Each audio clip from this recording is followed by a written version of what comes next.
ఈ శుక్రవారాలు ప్రార్థన ఉందా లేదా? నేనేం కొత్తగా పెట్టిన ప్రార్థన కాదు. ఎప్పటి నుంచి జరుగుతాయి శుక్రవారం ప్రార్థనలు? ఎప్పటి జరుగుతాయి? చాలా కాలం నుంచి జరుగుతాయి. అనేక సంవత్సరాల నుంచి జరుగుతాయి. సమయం పెట్టా, ఎన్ని గంటల నుంచి ఎన్ని గంటల వరకు చెప్పలే, భోజనం ఉందో లేదో చెప్పలే, ఎన్ని పరిస్థితులు, ఎన్ని ప్రశ్నలు, ఎన్ని ఆ యొక్క స్థితిగతులు.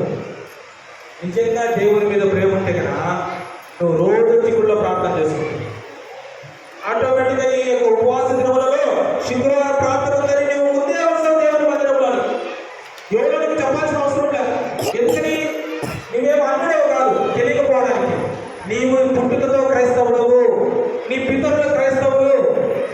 మరి నీకు తెలీదా ప్రార్థన ఎన్ని గంటలకు ప్రార్థన కావాలో నీకు తెలీదా? అందుకే దేవుడు అంటా ఉన్నాడు స్పష్టముగా. అక్కడ ఏమంటున్నాడు? నేను మిమ్మల్ని ఎరుగుదును, దేవుని ప్రేమ మీలో లేదు.